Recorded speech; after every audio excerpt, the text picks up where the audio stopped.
Millionaire CEO saw a poor girl playing his childhood love song. What he discovered about her shocked everyone. 17 years. 17 years of silence. 17 years believing she had betrayed him, stolen everything, and vanished. But on that rainy Chicago night, under the broken streetlight, Ethan Reynolds stopped breathing. There she was, Lily, the girl who once promised him forever. Her hair was tangled, her hands trembling as she played the haunting melody of their youth on a street piano. And then she looked up, her eyes locked with his. But instead of joy, there was only terror. She ran, as if seeing him was her worst nightmare. In that single moment, Ethan knew. Everything he believed for 17 years was a lie. The city never really slept, but tonight, even the noise felt distant. Chicago's wind swept through the empty streets, bending weak lamp posts and rattling the old theater signs. Ethan Reynolds pulled his coat tighter, his polished shoes echoing faintly against the wet pavement.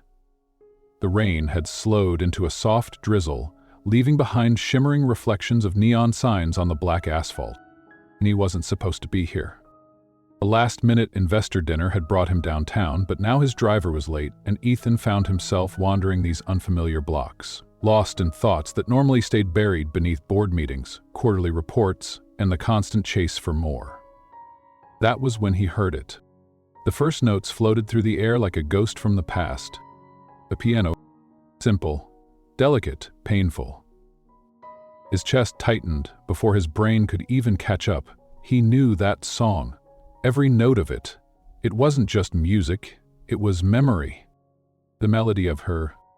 17 years had passed, but his hands began to tremble as if he were still that naive 18-year-old boy, standing under an old oak tree in Greenfield, swearing his life to a girl with dark eyes and a laugh that still haunted his dreams.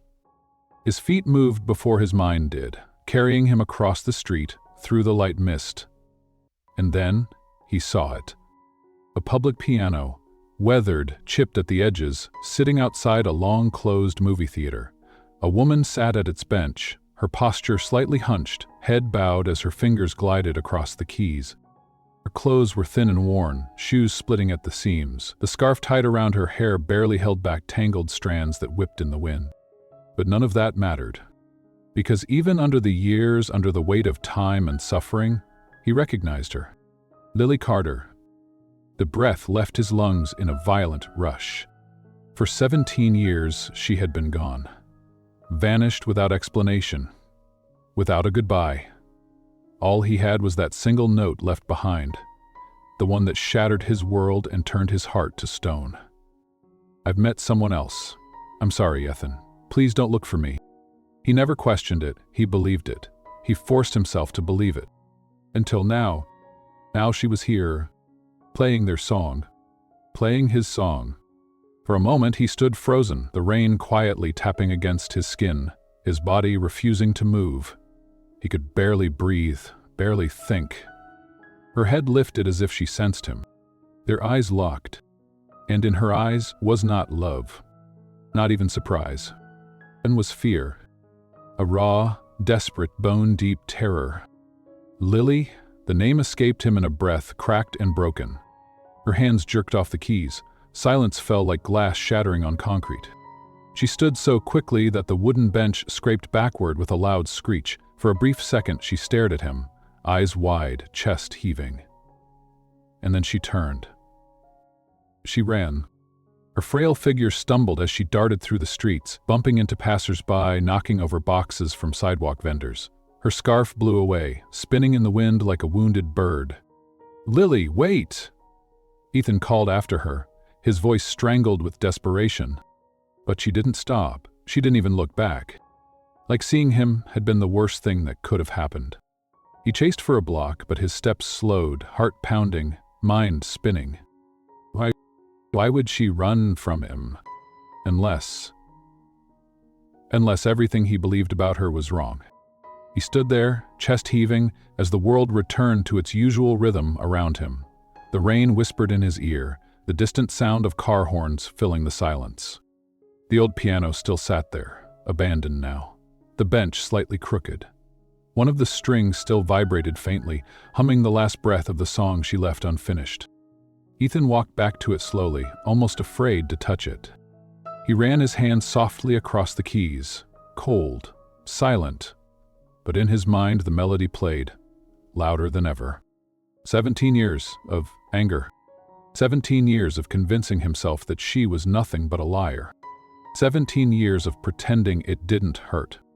And now, in one single moment, every wall he built crumbled. He pulled out his phone with shaking hands and dialed.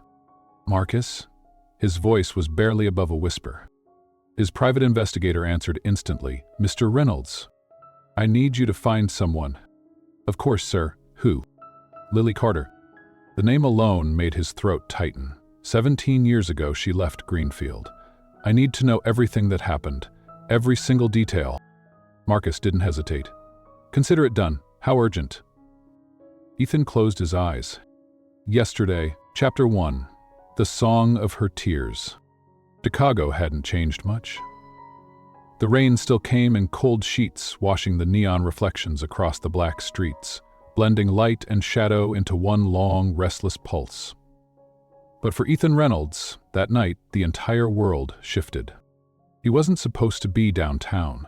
A delayed investor dinner had left him wandering the old streets on foot, his driver nowhere in sight. The city hummed softly around him. Distant car horns, the quiet shuffle of night workers, the lonely hiss of bus brakes, echoing in the drizzle. And then it came. The music.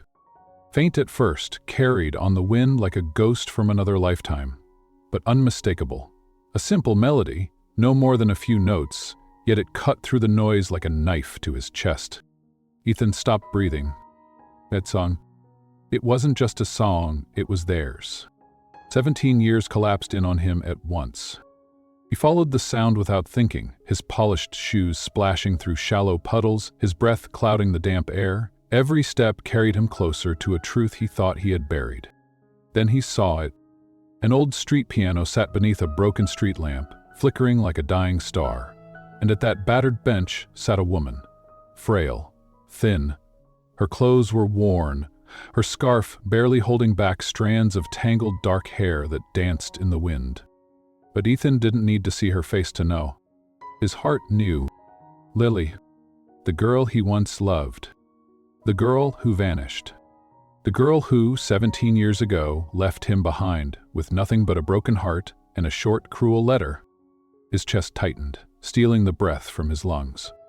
Her fingers moved across the keys with a trembling grace. Even now, even like this, her music was beautiful. He stepped closer, cautiously, as if one wrong move might shatter the fragile scene before him. And then she lifted her head. Their eyes met. For a heartbeat, everything stopped.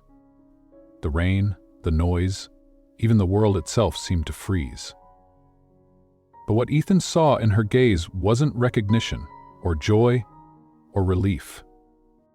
It was fear. Raw, wide-eyed terror. She stood up so fast the bench screeched against the concrete. The moment their eyes locked was already over. She turned. She ran.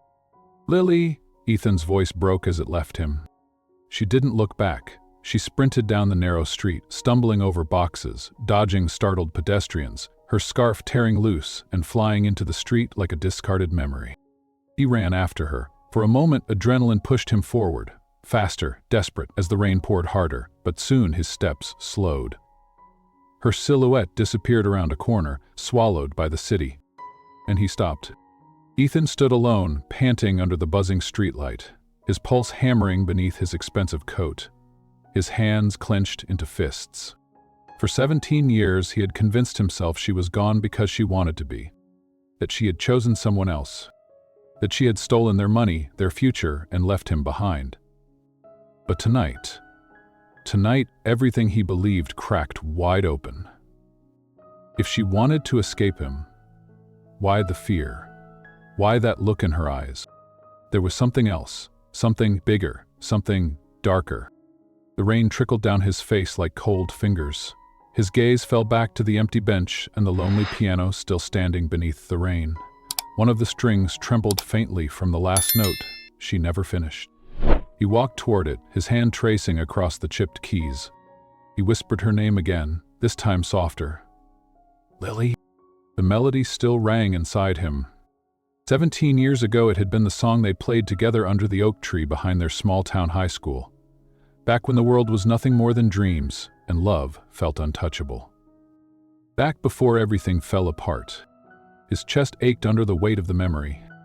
He couldn't lose her again. Not like this. With trembling hands, Ethan pulled out his phone and dialed.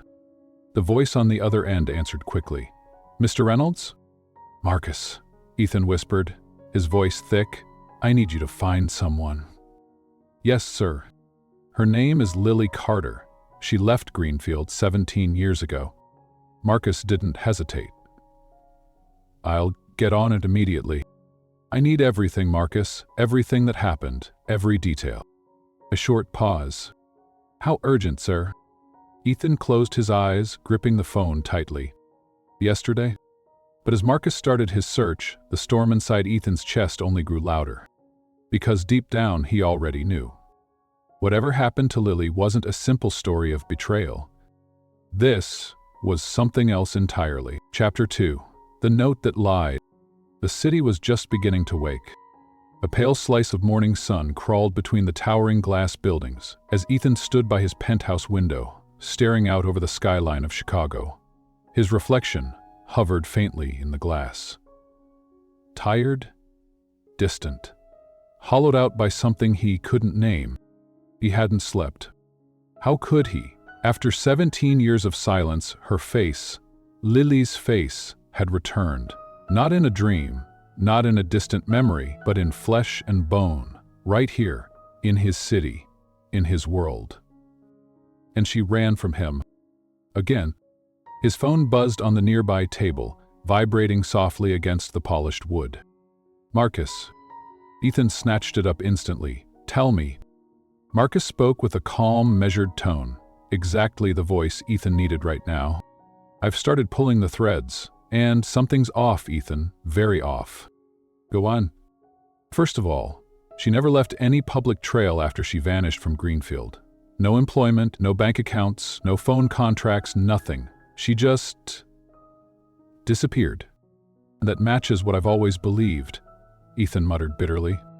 Marcus's voice dipped lower. Maybe, but not quite. Listen to this. There was a faint rustle of papers on the other end of the call. The note you received the day she disappeared, the one where she supposedly said she found someone else? Yes, Ethan said through clenched teeth. I remember every word. I pulled something from an old police report, back when her parents' house caught fire.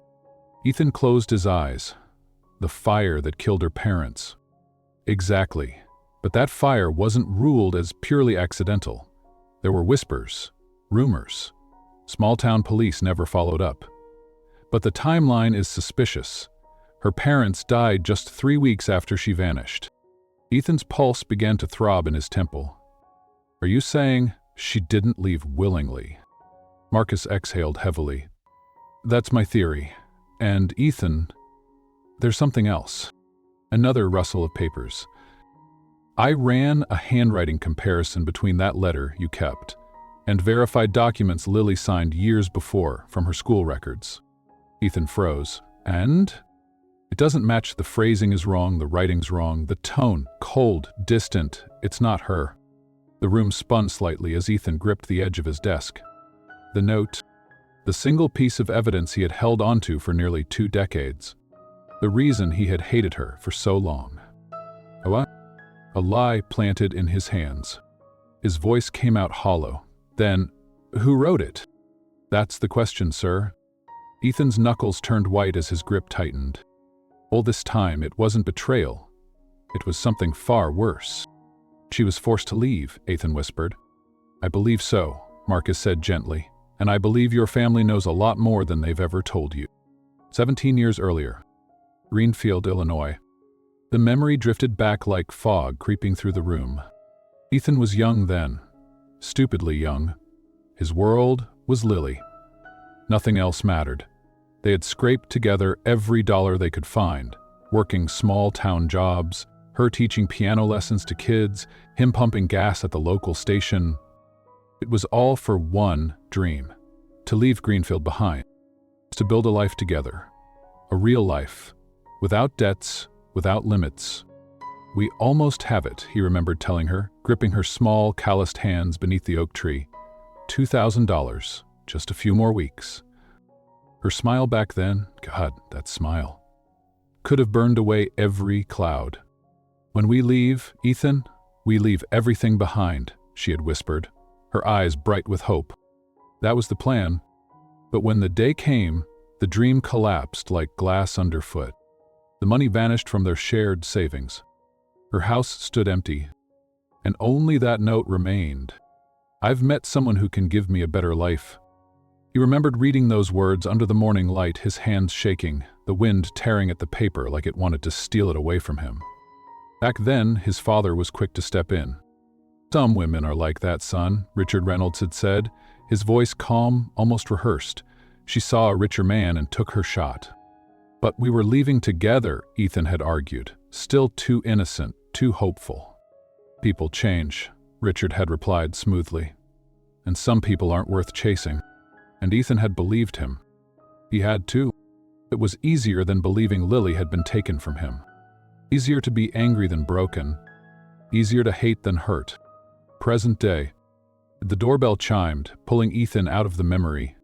It was Marcus, this time standing in person, the file still in his hand. Ethan gestured for him to enter.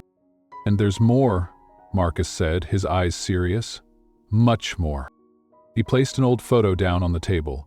It was grainy, taken from an archived newspaper article. "This was Lily's father, Robert Carter," Marcus explained. Turns out, he wasn't just an ordinary small-town accountant. Ethan leaned in, eyes narrowing. "Robert Carter stumbled into something back then," Marcus continued.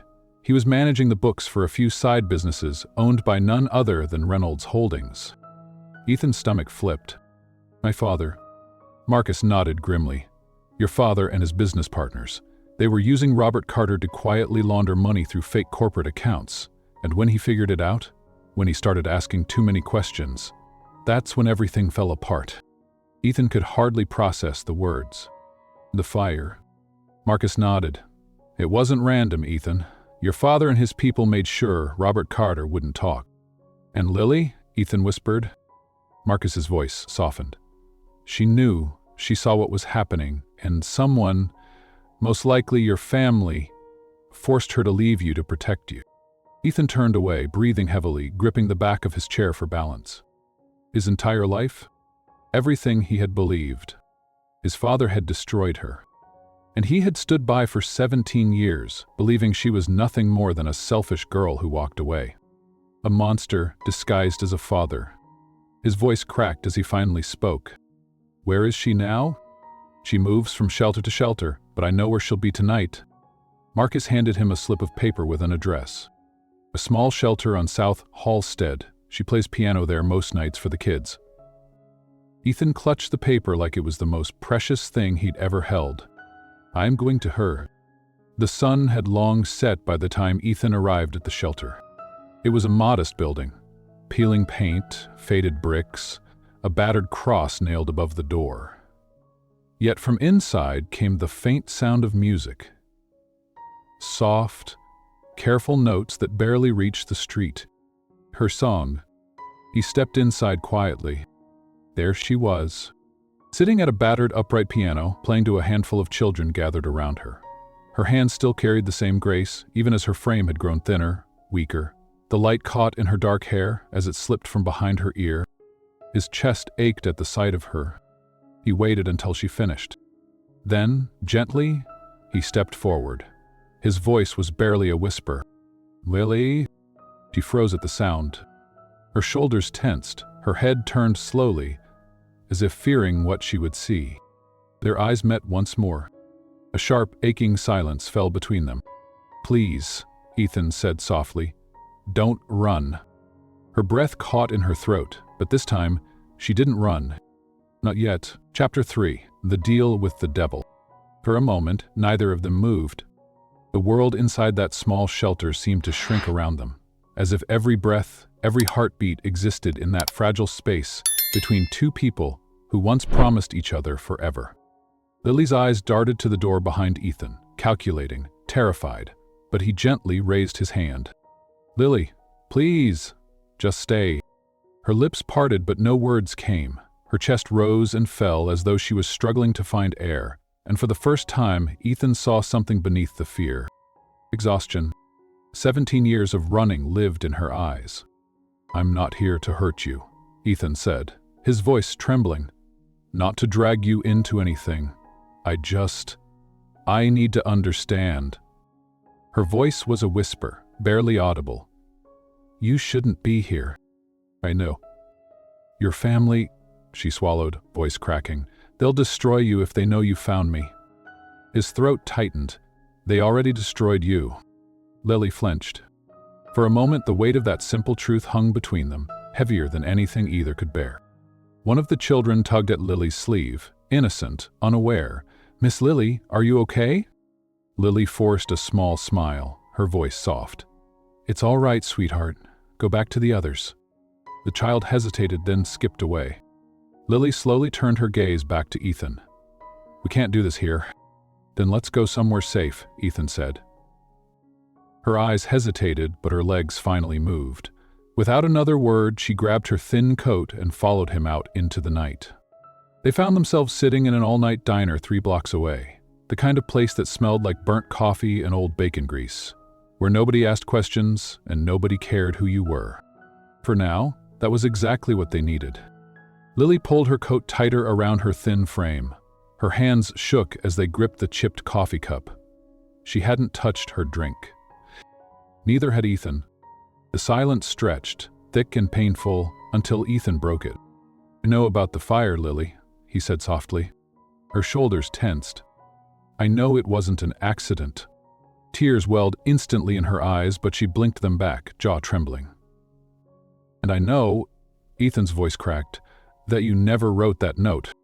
The words seemed to knock the breath from her chest. Finally she whispered, "Who told you?" "My private investigator found your old school records, compared the handwriting. It wasn't you." She exhaled sharply, as if releasing a breath she'd held for 17 years. But even now, her eyes darted to the window, as though someone might be listening.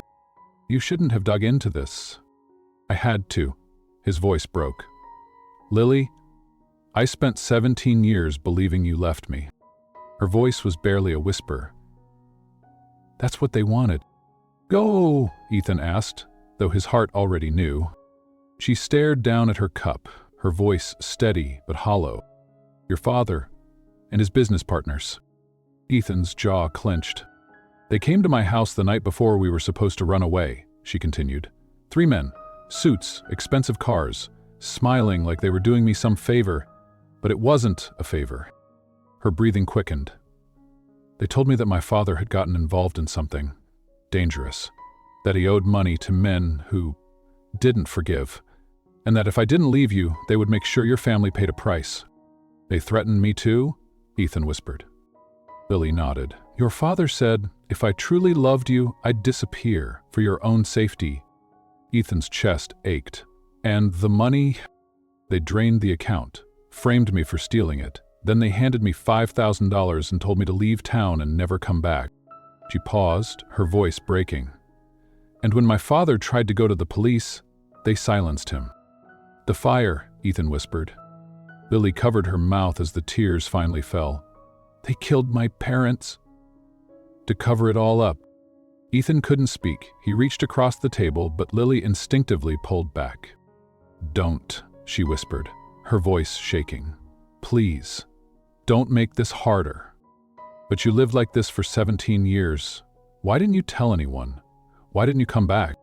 Her answer was simple. "Because I knew your father would destroy me. Or worse, destroy you." Ethan closed his eyes. His head spun. The walls he had lived behind for years collapsed like brittle glass. Everything his father said, everything he taught, it was all poison. His voice turned cold. "He made you the villain so I would forget you." She nodded weakly. "And you carried that alone." "For 17 years," she whispered. "Until now." Suddenly, the bell above the diner door jingled. A man in a dark overcoat stepped inside, scanning the room. Lily's entire body stiffened, her eyes filled with pure panic. "Ethan," she whispered, "we have to go now." "Who was that?" he whispered back.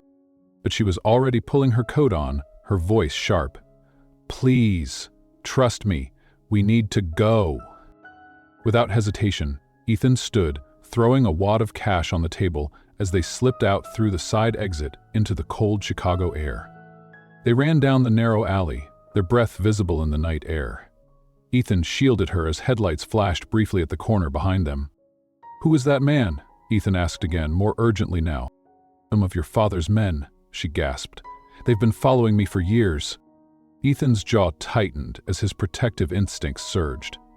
"You're not going back to the shelter. I have nowhere else to go." "Yes, you do," Ethan said firmly. He pulled his phone from his coat pocket and dialed quickly.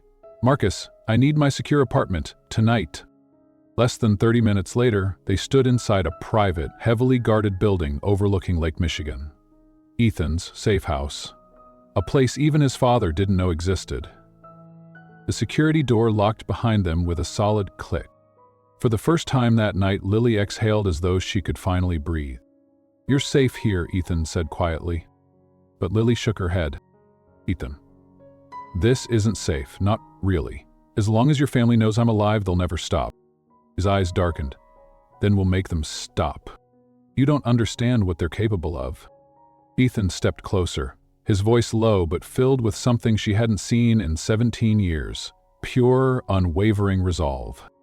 "No, Lily, I finally do." Chapter 4, When Love Becomes Dangerous. The rain had stopped, but the storm inside them hadn't.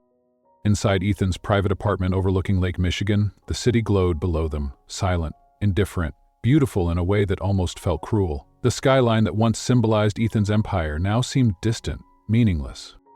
Lily sat curled on the edge of the couch, wearing one of his oversized sweaters, her knees pulled to her chest like a fragile shield. Ethan stood by the window, watching her reflection in the glass, his fists clenched involuntarily at the thought of what she had endured. 17 years?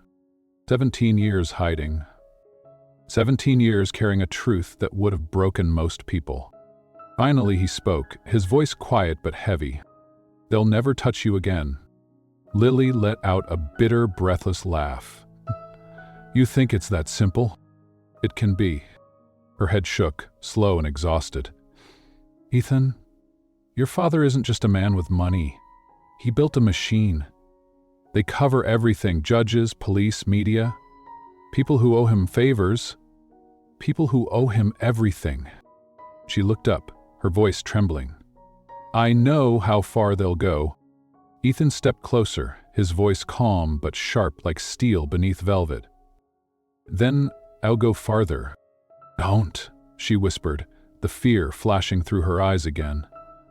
"Don't say that." "I mean it, Lily." He knelt in front of her, his voice softer now. "I don't care about Reynolds Holdings. I don't care about my father's empire. The only thing I care about, the only thing I've ever cared about, is you." Lily's breath hitched. And for the first time since that rainy street encounter, she allowed herself to really look at him. The boy she once loved, now a man, was still there beneath the tailored suits and hardened exterior. But love wasn't always enough. "You don't owe me anything," she whispered. He shook his head gently. "I owe you everything." Tears filled her eyes, but she quickly blinked them away, trying to hold her crumbling walls together. "Even if you believe that," she said, "your family won't let you go that easily. They'll come after you too. You're risking your entire life." Ethan smiled faintly. "It's not a life if it's built on lies." The room fell silent. For a moment, all they could hear was the soft hum of the wind brushing against the tall windows. And then, her voice barely a whisper, "I still hear them sometimes." Ethan frowned. "Their voices, that night, the night they came to my house." She hugged her knees tighter. "Your father's men. They sat me down and smiled as they destroyed everything. They said if I truly loved you, I'd leave. They said if I stayed, you'd pay the price." She closed her eyes, her voice breaking. And then the fire happened. They made sure I believed I was next. Ethan's stomach twisted. His throat burned. "You've carried that alone for so long," he whispered.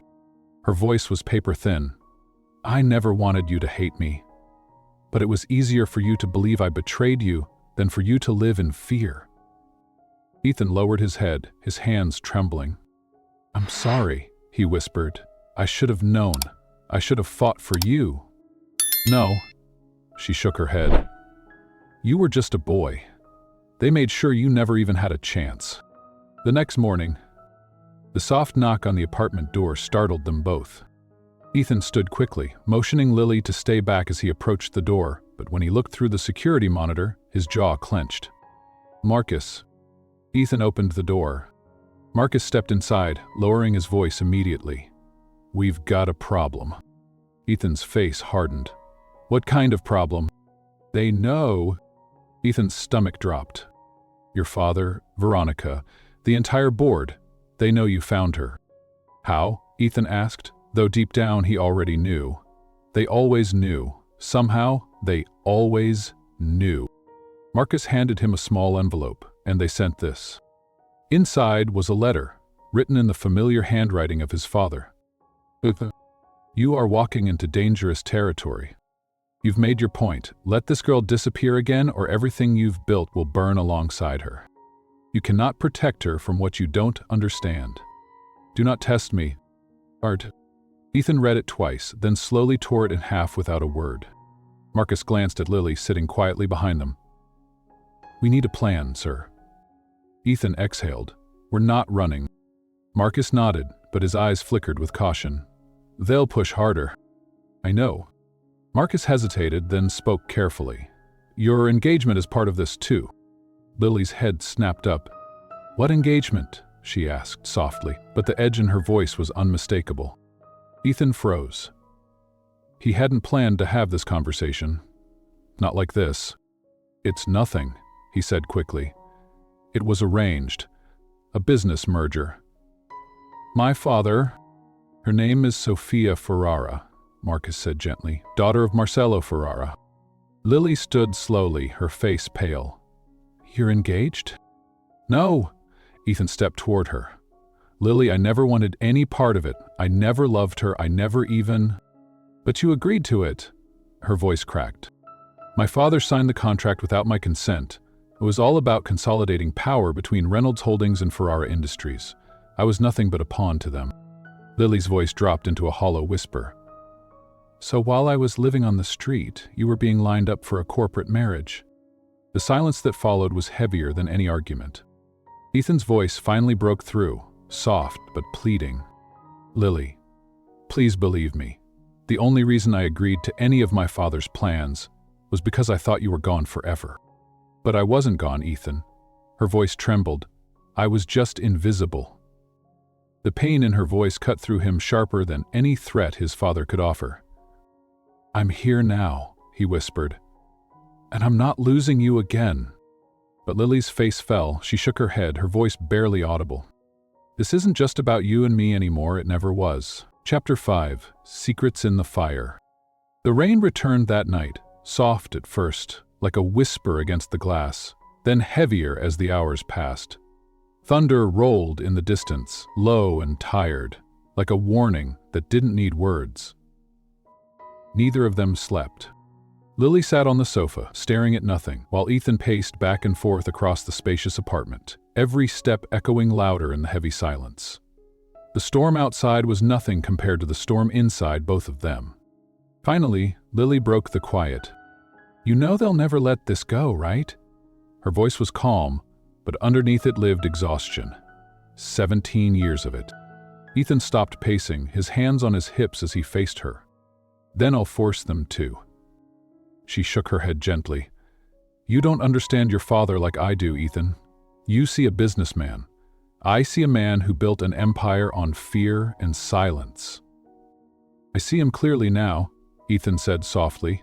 "For the first time in my life." He sat across from her, leaning forward. "I can't undo what he did to you, or to your family. But I swear to you, Lily, I will end this. I'll dismantle every piece of what he built." Lily's eyes glistened, but her voice remained steady. "That's easy to say until you realize how deep his roots go. The business, the board, the police, even politicians." Ethan nodded, his voice low. "Then I'll rip out the roots." The next morning came cold and gray, matching the weight in Ethan's chest. He met Marcus in a private office inside one of his secured buildings, a place his father's people couldn't easily penetrate. Marcus arrived with a new file in his hand, his expression darker than usual. "What did you find?" Ethan asked without preamble. Marcus sat down, exhaling. "You're not going to like it." Go. Marcus laid the file on the table. The fire that killed Lily's parents wasn't just a cover-up. It was premeditated. Ethan froze. "You're sure?" "We pulled fire department records. The official report called it an electrical fault, but 2 investigators filed an amendment weeks later suggesting signs of arson. That amendment was buried." "By who?" Marcus looked directly at him. "By your father's private legal team, same attorneys who handled multiple acquisitions for Reynolds Holdings that year." Ethan's stomach twisted as his mind spiraled into rage. "There's more," Marcus continued. "Your father's business dealings with Robert Carter were deeper than we thought." He flipped open a second file. Robert was their inside accountant, but when he discovered your father was laundering millions through fake charities and shell companies, he confronted one of the partners. That's when the threat started. Ethan's throat burned as the full weight of it hit him. "My father had him silenced." "Yes," Marcus whispered. "And when Robert refused to stay quiet, they made an example of him." The file contained a single photograph, an old black and white image of the Carter house after the fire. Charred beams, collapsed roof, 2 bodies removed under a white sheet. Ethan stared at it, his hands shaking. "My father killed them," Ethan said under his breath, the words foreign even to his own ears. Marcus didn't answer. He didn't have to. For years, Ethan had believed his father was ruthless. He never imagined he was a murderer. Later that evening, Ethan returned to the apartment. Lily sat at the dining table, her hands wrapped around a cup of untouched tea. The moment she saw his face, she knew. "You found it, didn't you?" Ethan's voice cracked. "It was never an accident." Her eyes filled instantly, but she remained still. "I already knew." He pulled out the photograph and gently laid it in front of her. She didn't flinch. She didn't cry. The tears had dried long ago. "They made sure no one would listen," she whispered. "They buried the reports, the evidence, the truth." Ethan sank into the chair across from her, his eyes burning. "They can't bury it anymore." Lily finally looked up, her voice soft, almost broken. "You're not safe, Ethan." "I don't care. You should." He reached across the table and finally took her hand. And this time, she didn't pull away. "I lost you once because I didn't know the truth. I won't lose you again because I'm afraid of it." She stared at him, silent, as a single tear rolled down her cheek. For 17 years, they had been kept apart by lies and power. Now, for the first time, they stood together, against all of it. Across the city, same night. Inside a marble office tower on the far side of Chicago, Richard Reynolds sat behind his massive oak desk, swirling a glass of whiskey between his fingers. The city glittered beyond his windows, a perfect view of everything he owned, everything he controlled. Veronica, Ethan's older sister, stood at his side, watching him closely.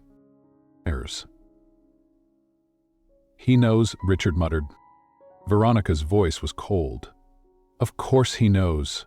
The moment he found that girl, it was only a matter of time." Richard took a slow sip. "We gave him every opportunity to walk away." Veronica's mouth tightened. "He won't." "He's a Reynolds," Richard said bitterly. "He forgets what that means." She crossed her arms. "What do you want to do?" Richard stared out into the city, as if the answer lived somewhere in the skyline. "If my son insists on burning this family down, we'll remind him what happens when people betray us." His voice turned into a whisper, sharp as broken glass. "Just like we reminded her father." Back at the apartment, that night, after the weight of the truth was laid bare, Lily stood at the balcony, staring at the city below. The wind tugged at her hair. Ethan stepped behind her, wrapping his arms gently around her waist. She leaned into him, finally allowing herself to feel the warmth, to feel safe. If only for tonight. "They're going to come after us harder now," she whispered. "Then let them," Ethan said softly. She closed her eyes. "I'm scared." "So am I," he admitted, "but for the first time in my life, I'm not afraid of losing everything. Except you." She turned to face him. "You already lost your company once. You might lose it again." He smiled faintly. "Let them take it. I'm done protecting lies." Their foreheads pressed together, breaths mingling in the cool night air. For the first time in 17 years, they were no longer victims. They were partners, who in love. In truth, in Chapter 6, The Family That Destroys. The next morning brought no peace. The sunlight poured through the high windows of Ethan's apartment, but neither he nor Lily found comfort in it. Light only exposed what the dark tried to hide. Their world was no longer a question of if, but when. When would his father strike? When would the threats turn into something worse? Meanwhile, inside the Reynolds estate, the Reynolds family mansion sat like a fortress on the northern edge of Chicago, a symbol of wealth, power, and generations of ruthless ambition. Inside his private study, Richard Reynolds sat at his desk, fingers steepled under his chin. The heavy curtains muted the morning light, as if the house itself resisted warmth. Across from him sat Marcelo Ferrara, his longtime business partner, billionaire investor, and father of Sofia Ferrara, the woman who was supposed to become Ethan's wife. Marcelo's voice was cold, businesslike. "You said this problem was handled years ago." Richard exhaled slowly, his jaw tightening. "It was. But my son refuses to leave it buried." Marcelo's eyes narrowed. "He's still protecting the Carter girl." Richard's knuckles whitened. "She should have disappeared forever." Marcelo's voice darkened. "If this scandal surfaces now, with a merger this close, both our families burn." Richard stood abruptly, his voice rising. "I know exactly what's at stake, Marcelo." Marcelo's voice lowered into a warning. "Then fix it." Richard stared out the window for a long moment. His voice was calm when he finally spoke. "We'll give Ethan one last chance to choose." Marcelo stood, straightening his jacket. "And if he..." Richard's eyes were hard. "Then we do what we should have done 17 years ago." Back at Afton's safe house. The knock on the door came just before noon. Ethan opened it carefully. Marcus stepped inside, shutting it behind him. "They reached out," Marcus said softly.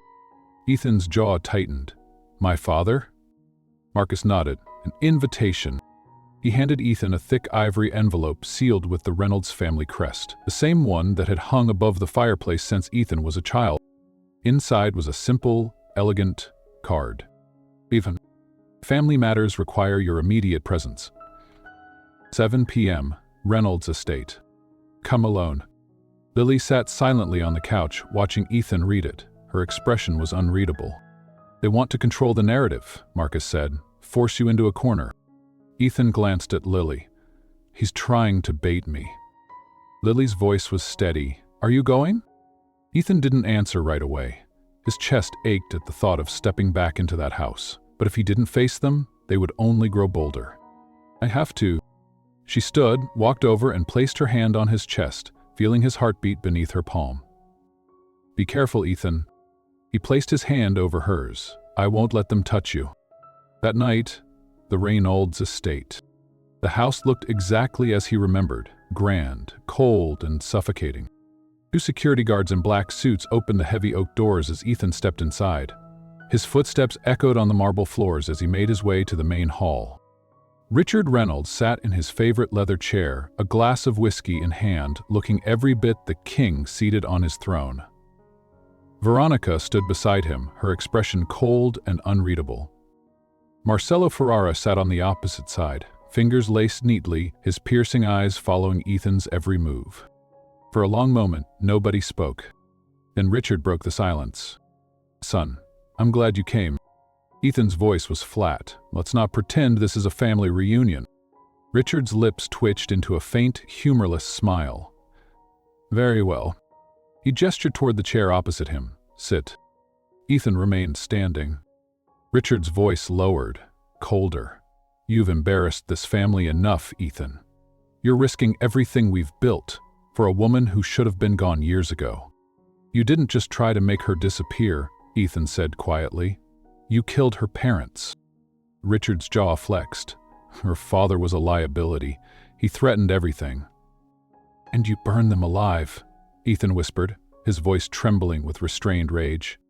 Richard's face hardened. I protected this family. You destroyed hers. Richard slammed his glass down on the table. Don't you dare lecture me about sacrifice. Everything you own, everything you've become, came from what I built. Ethan stepped closer. His voice was steady, razor sharp. I don't want what you built, not if it cost innocent lives. Marcello interjected, his voice calm, smooth, like poison in a glass of wine. Ethan listened carefully. The Ferrara-Reynolds merger ensures both families remain untouchable for generations. The girl you're protecting, she threatens that stability. Ethan's glare cut through Marcello. Her name is Lily. Marcello leaned back with a thin smile. You always were emotional. Richard's voice softened dangerously. Son, walk away. Marry Sophia. Seal the deal. We'll make all of this disappear. Ethan's hands clenched. I'm not marrying Sophia. Yes, you are, Richard said calmly. The papers are signed. As majority shareholder, I signed them on your behalf. Ethan's face went pale for just a moment, but then his jaw tightened, his voice lowering into something firm, immovable. Then I'll resign. I'll walk away from Reynolds Holdings entirely. Veronica's sharp voice finally cut in, the venom in her words barely hidden. If you walk away from everything, the money, the power, the entire Reynolds legacy. I don't want your legacy, Ethan said, his voice steady now. I never did. Richard stared at him, almost in disbelief. You'd throw away billions for her? For her, for the truth, for myself. The silence that followed was absolute. Marcello shook his head, leaning forward. You're a fool, Ethan. Ethan's eyes never wavered. No, gentlemen. I've finally woken up. Later that night. Ethan returned to the apartment after midnight. The moment Lily saw his face, she knew. You did it, didn't you? She whispered. He nodded, exhaling. I've officially burned every bridge. Lily stared at him, wide-eyed. What happens now? Ethan smiled softly as he pulled her into his arms. Now we fight. And for the first time since this war began, they were finally standing on the same side. Together. Chapter 7. The Choice. The days that followed were eerily quiet. Too quiet. Ethan had cut ties with Reynolds Holdings. Official letters had been sent, contracts voided. His personal resignation statement leaked to the press. A carefully worded storm that shook Chicago's financial world. Ethan Reynolds steps down from Reynolds Holdings amid internal family dispute. The headlines speculated, but nobody knew the full truth. Nobody but Ethan and Lily. Now, standing inside the apartment that had once felt like a cage, Ethan finally felt free. But freedom came with a price. They both knew this wasn't over. One evening, as the sun dipped behind the skyline, Lily stood on the balcony, staring at the city that once seemed so untouchable. The wind played gently with her hair as she wrapped Ethan's sweater tighter around her thin frame. Ethan stepped out quietly behind her. It's done, he said softly. She didn't turn. For now, she whispered. His arm slipped around her waist as they both stared into the distance. We've come too far, Lily. She finally turned to him, her eyes soft but shadowed. And how far can you keep going, Ethan? You gave up everything. I gave up nothing that mattered, he whispered, only what was never truly mine. Lily swallowed. They won't stop. I don't care. You should. Her voice cracked slightly as she continued. You've already lost your fortune, your position, your family. And me, she paused, her voice dropping. I've done nothing but drag you deeper into this war. Ethan gently cupped her face, forcing her to meet his eyes. You're the only thing I've ever fought for. Her eyes filled again, but she held the tears back. Ethan, I don't know how to live in your world. I never did. Then we'll build a new world." Her breath trembled, and she finally spoke the truth she'd been hiding. "I don't want to be someone you save anymore." The words hit him hard. "I know," Ethan said softly. "I want to save myself. I need to stand on my own, not as your project, not as your guilt, but as me." He nodded, his voice quiet. "And you should." Silence passed between them, heavy but gentle, the silence of two people who finally understood each other completely.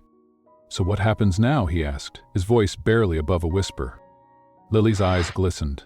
"Now, we give each other space." His breath caught.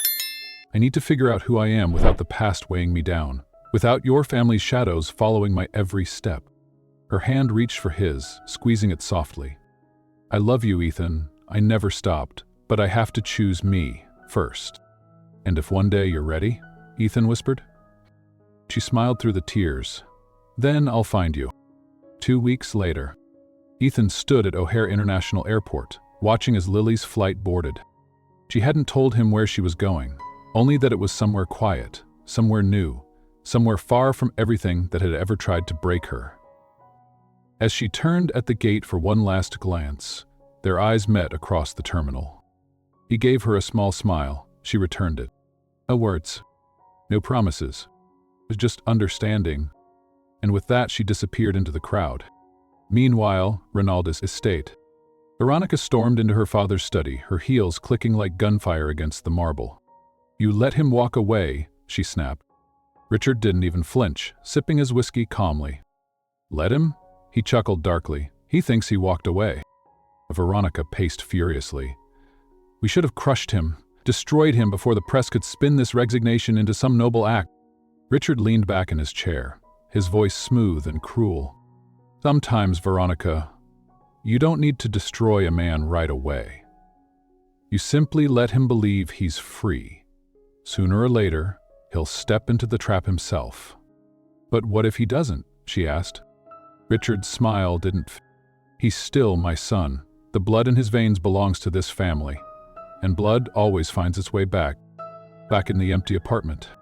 Ethan returned home alone that night. The apartment felt bigger now, emptier. Why? He wandered to the balcony where she used to stand. The city sparkled beneath him like it always had, but now it meant something different. This was no longer his empire. It was simply life. He pulled out his phone, stared at her contact name one last time. He didn't call.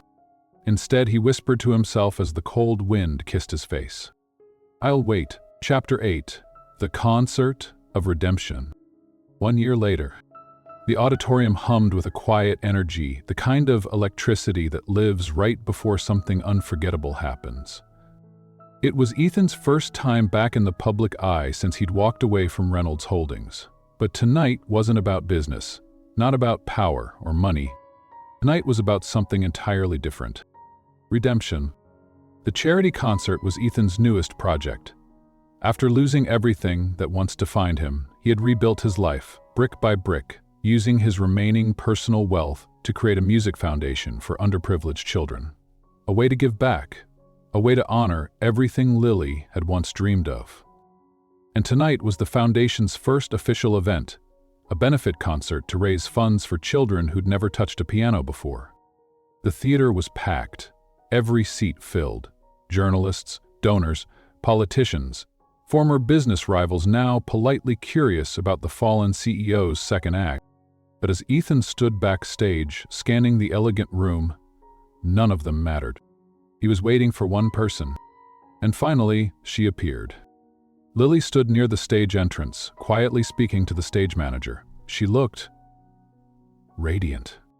Her hair softly curled, falling over her shoulders, a simple navy blue dress clinging gently to her frame. The very sight of her pulled the breath from Ethan's chest. She had come back, on her own terms. When she finally noticed him watching, their eyes met across the room. For a few seconds, neither moved. Then she smiled. Small, tender, full of something that felt like peace. It had been months since they last spoke, but everything between them was still there. Not broken anymore, simply waiting. Ethan approached slowly. "You came," he whispered. Lily smiled gently. "You asked. I wasn't sure you would." Her voice was soft, but steady. "You gave me time, you respected my space, you let me heal." He swallowed, his throat tight. "You look incredible." Her cheeks flushed faintly. "So do you." They stood like that for a moment, lost in the quiet pull between them, the weight of the past, but also the fragile hope of something new. "Are you ready for this?" Ethan asked, nodding toward the stage. Lily took a breath. "I've been preparing for this moment for 17 years. The concert began. The lights dimmed. The audience silenced. The grand piano sat center stage, glowing softly beneath the spotlight. Lily walked toward it with grace, no longer the frightened girl who had once disappeared into the shadows. She sat, adjusted the bench, and gently placed her hands on the keys. The first notes danced into the air. The room held its breath. She began with Chopin, elegant, timeless, full of technical mastery that flowed from her like second nature. Every keystroke was precise, but never mechanical. The music lived through her fingers. When she finished, the audience erupted into applause. But the night wasn't over. The second piece was contemporary, vibrant, modern, full of life. It reflected the version of Lily that had been reborn through years of hardship, strong, resilient, beautiful. More applause followed. But then, as the crowd settled, Ethan stepped forward from behind the curtain, holding a microphone. The audience fell into complete silence as he walked toward center stage. Lily looked at him, eyes wide. This wasn't planned. He turned to face the crowd, his voice steady but full of emotion. "Ladies and gentlemen, before we move to the final performance, I need to say something." He paused. A long, deep breath. "This isn't just a charity concert, this is a personal act of redemption." The entire room leaned in. "Many of you know my name, my family, my former position in this city. What you don't know is the cost behind that empire." He turned his gaze toward Lily. "There was a girl, many years ago, who loved me, who trusted me, who believed. In a dream we built together." His voice cracked slightly, but he continued. "And 17 years ago, my family destroyed her life to protect their business. They silenced her father, they burned her home, they made sure I believed she had betrayed me, while all along, she was the only person who ever truly loved me." Murmurs swept through the audience. Lily's hands shook on her lap, her eyes filled with tears. "But tonight," Ethan continued, "I finally do what I should have done long ago, tell the truth." His voice grew stronger, resonant. "My family's empire was built on lies, threats, and crimes that took the lives of innocent people. I walked away from that world. I gave up everything, because nothing was worth more than standing here next to her." He turned fully toward Lily, his voice softening. "Lily, I'm sorry." The entire audience sat frozen, completely silent. "I'm sorry for believing the lies, for not fighting harder, for all the years you spent carrying that pain alone." Lily's tears finally fell.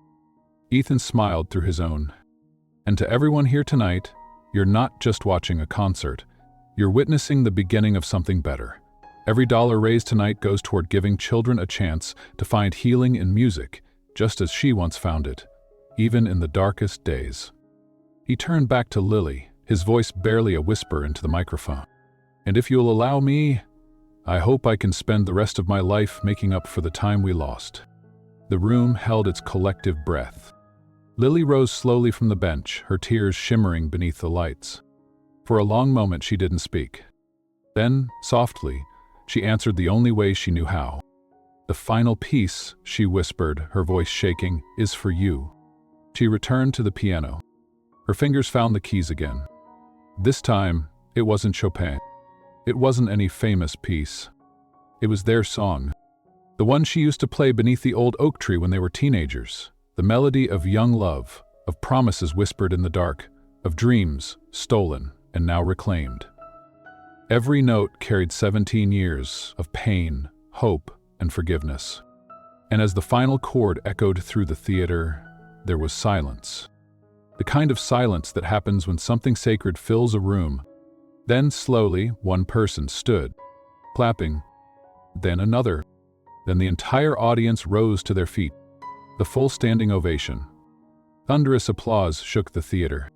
Backstage, after the show, Ethan stood waiting as Lily stepped off stage, breathless, still trembling. He reached for her hands. She let him. "That was beautiful," he whispered. Her voice shook. "So was your speech." He smiled softly. "So, do you forgive me?" Lily exhaled. "I forgave you long before tonight." She hesitated and then added, her voice barely audible, "But we still have a journey ahead of us, Ethan. This doesn't fix everything overnight." "I know," he said gently. "One day at a time." She smiled. "One day at a time." Chapter 9. The Goodbye Kiss. The concert had ended, but the echoes of that night still lived inside both of them. For the first time in 17 years, Lily and Ethan had stood together, not as victims of the past, but as survivors. And yet, something hung between them. A quiet, heavy truth neither one wanted to say aloud. 3 days later, the apartment was quiet again. Ethan stood in the kitchen, carefully pouring 2 mugs of coffee, while Lily stared out at the sunrise from the balcony. The city glowed in soft amber, its edges softened by the early light. For the first time in a long time, peace hung in the air. But peace can feel heavy, too. He carried the coffee out to her, placing the mug gently in her hands. She smiled softly. "Thank you." They stood there for a moment, sipping quietly, pretending, just for a moment, that this could be normal, that the war was behind them. But deep inside, both knew it wasn't. Lily broke the silence first, her voice careful, fragile. "I've been thinking." Ethan's chest tightened instantly. "About what?" he asked, though part of him already feared the answer. She stared down into her cup for a long moment before speaking. "About what comes next." He nodded gently, giving her the space to say it. "I need to leave, Ethan." His hand gripped the balcony rail. He didn't move, didn't speak. "I need space to finish what I started last year," she whispered. "To fully rebuild myself, to stand without leaning on you, without your name or your protection. You don't have to run anymore, Lily." "I know," she said softly. "This time, it's not about running. It's about choosing." Her voice cracked slightly. "For 17 years, I survived by disappearing. Now, I want to learn how to live." Ethan swallowed hard. "You're stronger than you think." Her smile was tender, bittersweet. "I'm finally starting to believe that." They stood in silence again, watching the wind carry morning fog across the lake. And then she asked the question that broke his heart. "Will you let me go, Ethan?" He turned to face her, his eyes wet but steady. "I will." Tears threatened to fall, but she smiled through them. "And will you wait for me?" His voice was immediate, "For as long as it takes." Later that night, her suitcase sat by the door, a single duffel bag, simple, quiet. She wasn't running this time. This was different. Ethan stood by the entryway, his hands stuffed deep into his pockets as if holding his own heart together. Lily approached him slowly. "This isn't goodbye forever," she whispered. "I know." She stood on her toes, wrapping her arms around his neck. His hands instinctively found her waist. The embrace was different now. Not desperate, not broken, full of respect, of love, of something earned. When she finally pulled back, their eyes locked for a long, quiet moment. "And then," she whispered, "don't last kiss." He leaned in slowly, and their lips met. Not rushed, not hungry, not desperate like the kiss of 2 people clinging to something slipping away. It was a kiss of gratitude, of forgiveness, of promise. Of a future neither could fully see, yet, but both still believed in. When they pulled apart, both were breathless. Lily smiled, her voice breaking softly. "Goodbye, Ethan." And with that she turned, picked up her bag, and walked through the door. Ethan didn't follow. He didn't stop her, didn't beg. He stood there, watching the door close. His voice, barely a whisper to himself. "I'll see you again." Weeks passed. Ethan returned to his foundation work. Lily threw herself into building her own life far from the shadows of Chicago. She taught music at small schools, volunteered at local shelters, started giving private lessons again. Both healed, separately but quietly connected. Every night, Ethan still stared at the empty side of the bed where she once lay. But he didn't despair.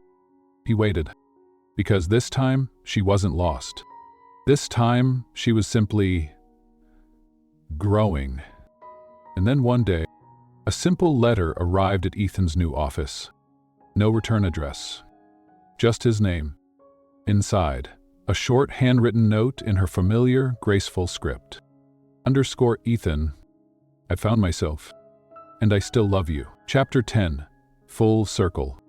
2 years later. The morning light streamed gently through the tall windows of an old brick building, once abandoned, now reborn. The polished wooden floors gleamed.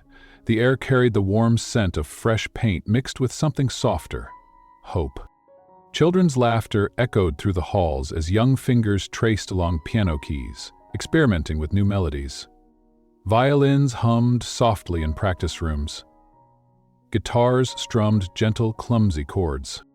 The Carter Reynolds School of Music had officially opened its doors. And in the center of it all stood Lily. She moved through the hallway with quiet grace, watching the children discover their own rhythms, their own voices. This school had been her dream once, and now, after everything, it was real. Her hand gently rested on her small belly, already beginning to show. A soft voice whispered from behind her, "You never stop glowing when you're here." Lily turned, her heart already recognizing the warmth before she saw him. Ethan. His eyes sparkled with that familiar mixture of awe and quiet pride as he stepped toward her, wrapping his arms carefully around her waist. She smiled up at him. "Neither do you." They stood like that for a moment, breathing in each other's quiet presence as the music of young voices drifted through the school they had built together. 6 months earlier. It had been a quiet Sunday afternoon when Lily finally returned to Chicago. No grand announcement, no dramatic scene. She simply walked through the door of Ethan's modest new home, a far cry from the penthouse he once owned, carrying nothing but a small suitcase and an envelope. He had stared at her, stunned but speechless. In the envelope, her note, "I found myself and I still love you." No long speeches, no explanations. They didn't need them. Ethan simply crossed the room and pulled her into his arms, and for the first time they kissed, not as two people haunted by their pasts, but as two people free. Finally whole. Present day, inside the school. The first donor event was scheduled that afternoon. Politicians, philanthropists, and members of the press would soon arrive. But in this moment, none of that mattered. Ethan placed his hand gently over hers, feeling the soft curve of her growing belly beneath his fingertips. "Have you thought of any names yet?" he whispered. Lily smiled. "A few." "Me." She hesitated, then said softly, "Melody." His eyes softened instantly. "Melody," he repeated, as though tasting the word. "It feels right," she continued. "Music carried us through everything, Ethan. It's what brought us back together." He kissed her forehead. "Then melody it is." Later that evening, during the event, the auditorium inside the school filled quickly with guests. The stage glowed under soft lighting, the grand piano gleaming beneath the spotlights. The children's orchestra performed, their young faces glowing with nervous pride as they played for the audience. Lily sat beside Ethan, watching with tears quietly filling her eyes. She whispered, "They're not just playing music." "No," Ethan whispered back. "They're playing freedom." After the performance, as the applause faded, Ethan stepped up to the microphone to address the guests. His voice was calm, clear, but filled with quiet power. "Tonight isn't just about music," he said. "It's about second chances, about building something beautiful from something once broken." He glanced at Lily, who sat glowing under the stage lights. "For many years, my life was defined by power, by wealth, and by my family's legacy, but everything I thought was important wasn't. What matters are the lives we touch, the people we love, and the courage to face our mistakes." The crowd sat silent, listening. This school exists because one woman never stopped believing in the healing power of music, even when the world tried to silence her. She taught me that real strength isn't found in what we build, but in what we rebuild. He turned toward her fully now, his voice softening into something deeply personal. "Well, you saved me. And together we'll make sure no child who walks through these doors ever feels powerless again." Lily's tears finally spilled, but her smile never wavered. The audience stood in ovation. Later that night, the building emptied slowly, the city now quiet beneath the stars. Lily and Ethan stood alone inside the school's main lobby. The soft echoes of the earlier applause still seemed to float in the air. Ethan held her close, his hand resting again on her stomach. "Our daughter will be born into a world full of music," Lily whispered. He smiled. "And love." She leaned her head against his chest. "And truth." They stood like that for a long while, in perfect silence. Two people who had lost everything. Two people who had finally found everything. Together. The end. Sometimes life doesn't give us a perfect beginning. Sometimes it takes us through storms so fierce we forget what sunlight feels like. But love, real love, has its own quiet strength. It waits. It endures. It finds a way through the dark. For 17 years, Ethan believed Lily had betrayed him. For 17 years, Lily believed she had lost everything she loved to protect him. Both carried wounds that no time could fully erase. But the truth has a way of surfacing, even when buried under years of lies. And when it did, something remarkable happened. Two people who had once been broken found their way back to each other. Not because they were the same people they used to be, but because they had grown, because they had healed, because they had chosen to forgive, not just each other, but themselves. They learned that love isn't about saving someone. It's about standing beside them while they save themselves. It's about giving space when space is needed. Patience when patience is all you have. And when the moment is right, love will find its way home. As you sit there, wherever you are in the world, maybe you've carried your own version of Ethan's regret or Lily's fear. Maybe you've waited for someone who never came back. Or maybe you're still waiting for your own second chance. If this story has touched your heart, I invite you gently to share your own story in the comments. Because somewhere, someone may need to hear that love, though fragile, is never fully lost. Thank you for staying with us until the end. And remember, true love never arrives too late. It always comes exactly when your heart is finally ready.